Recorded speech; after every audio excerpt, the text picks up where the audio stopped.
Steve Buckley is going to visit with us, and Steve is in his second year in his most recent stint with the Golden Eagle coaching staff. Steve, talk a little bit about what your duties are now under new head coach Todd Monken. John, you're right. It's my second year in a row, but I've had the opportunity to work for 4 of the last 5 head coaches here, and I feel extremely fortunate to have had that opportunity and to be here right now. My title as far as assistant head coach stayed the same. I'm head of player development, player personnel, basically in charge of recruiting. From a evaluation standpoint of the personnel we have on the team, to all recruiting processes through evaluations, through my own area of recruiting, through assigning coaches, bringing prospects in. So all that kind of falls under my umbrella, so to speak. Talk a little about a couple of months ago, of course, was the National Signing Day, and by all reports, looks like the Golden Eagles got a good group of young men to come into the program. Talk about that group and the process of with the coaching change and those types of things, how difficult or easy it was to sort of recruit the class that you brought in. Well, it was 2 years in a row we went through a coaching change, and you come in and you're trying to identify kids that are already committed. I was fortunate enough to be here last year and knew the commitment list we had, and I felt very strong about the kids we had committed. And Coach Monken came in, he evaluated with his new staff those kids that were committed, and I thought we were able to keep hold of those guys and keep them on board. Then we added some guys too. We've made a decision with Coach Monken that we want to recruit Mississippi, Alabama, Louisiana, Florida Panhandle, the Mobile area hard, and parts of Georgia. Will we go other places? Absolutely. Depending on the interest level of a kid from a different part of the country. But this is going to be our basic identity as far as recruiting. And I thought we spread out. Got some kids from Louisiana, got some kids from Alabama, got a couple kids from the Panhandle. So I thought it ended up very, very well for us. Where was some of the attention as far as positions or types of players that you're trying to get in this most recent class? Well, John, everybody has a board, and they have kids that we say we want to sign 2 quarterbacks, 1 running back, 5 linemen. But it comes a point in time through the process where you got to take the best player available. It's kind of like a draft, and you've got kids that want to be a part of Southern Miss football. Coach Monken's got a philosophy. It's real simple, and I think it's very, very sound. Recruit, develop, and coach better. And you can't coach them better until you recruit them and develop them. And, we felt like going in, we had to have some help at receiver. We got some upperclassmen that'll be seniors next year. And I thought we helped ourselves there, very strongly with 5 additions at that position.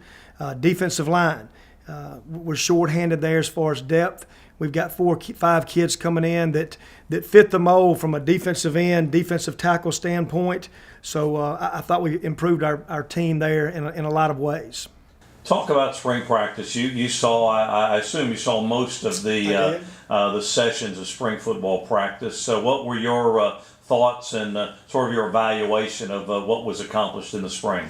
I was very positive. I thought you saw kids flying around having fun. From an X and O standpoint, I think the staff wanted to get everything implemented that the kids could handle at that time. I think they did a great job of installing at a level that the kids understood it. I think we got a lot of things in that Coach Doug and Coach Monken wanted to put in. But I thought the biggest thing was the excitement with the kids on the field. I had the flexibility at practice. I could go from offense to defense to the kicking game. I can help wherever I need to help. But we had a lot of prospects coming in, and that was exciting to me.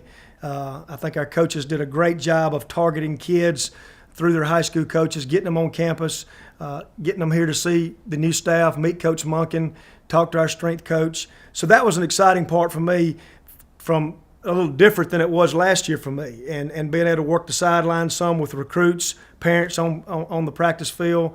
We had a lot of high school coaches in, with staffs in, so it was very encouraging to see that. I was going to ask you, what was the response like from the recruits, new coaching staff and all that type of thing? What, as you were out traveling around or when you visited with them on campus, what was the response like?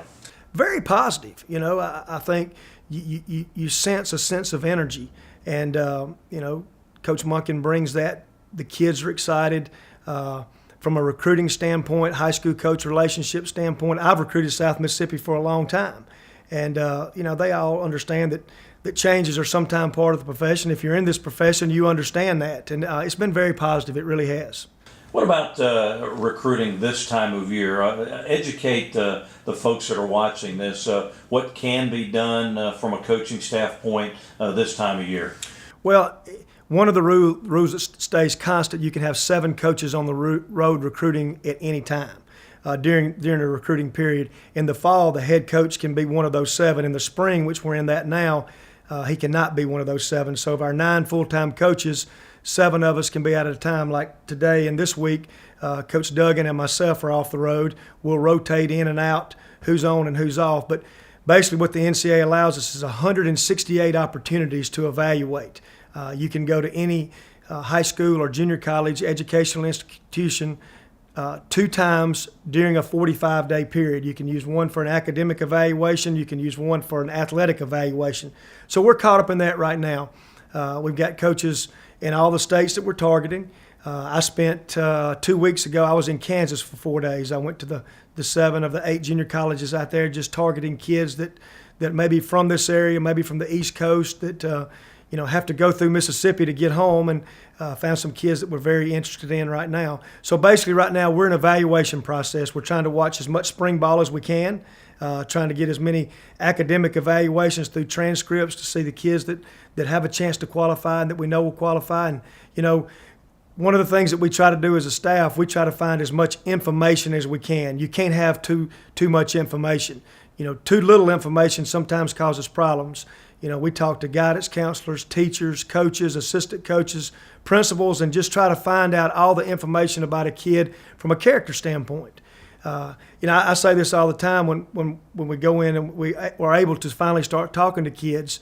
When we do this evaluation process, it goes pretty much in this order. We want to know about their character, number 1, the academics, number 2, and then the third thing we do is talk about their athletic ability. And sometimes kids have a hard time understand that. They think it's all about the combines and how fast they are. But one of the things that we're trying to do is bring the right kids that want to be a part of Southern Miss football into our program. Talk a bit about, you mentioned junior college guys. So what's the philosophy there now as far as junior college guys or high school seniors? How do you sort of figure out how many of each you want, those types of things? I don't know if there's a formula for it, John, but what we try to do is if we can find a junior college kid that we know can come in and play at our level that is equal to or better than the position we have now, we'll recruit that. We don't have a number right now. One of the things that I think we need, and Coach Monken has made this clear, we need depth on our football team. We've got a lot of talented young kids, but we need some immediate depth. And one of the things that we're trying to do as far as the junior college level is find kids that not only can they come in and play, but they can add depth at our positions. Because if you're not too deep with the type offense that we run and that we face against in this conference, if you don't have depth, you have some problems. Talk a little about if you were sitting in a recruit's home, what are some things that you present to them that you sell Southern Miss on, or sell them on Southern Miss?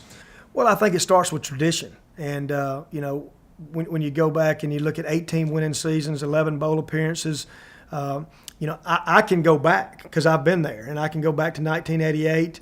I talk about that. I talk about scheduling.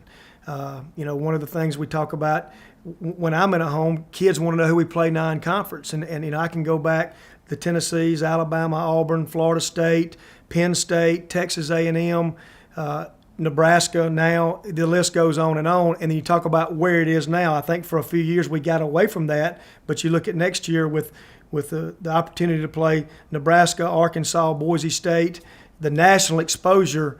And I've been fortunate enough. I've seen the change from the television atmosphere to where you're always on TV and parents can see you play. We discuss the academic end of it. I think our academic people take great care of our kids. I tell a kid this: if you do what you're supposed to do, you will get out of Southern Miss with a degree. If you don't, it's your own fault. The opportunities are here. The resources are here. The academic center, I think our girls that work in that, I should say our ladies that work in that, do a tremendous job of tracking our kids, keeping them abreast of what they need to do. So from an athletic standpoint, you can play one of the best schedules in America. You've got a great tradition. From an academic standpoint, The resources are here to get the degree that you want to move on and become a professional one day, from athletics or from a Job Corps end. And then socially, I think Hattiesburg is a great city. It's a great place. It's a hub city. We talk about that it's close to New Orleans, close to the coast, close to Mobile. Hattiesburg's a great selling tool for us. It really is. And, Hattiesburg is about Southern Miss. The whole community is.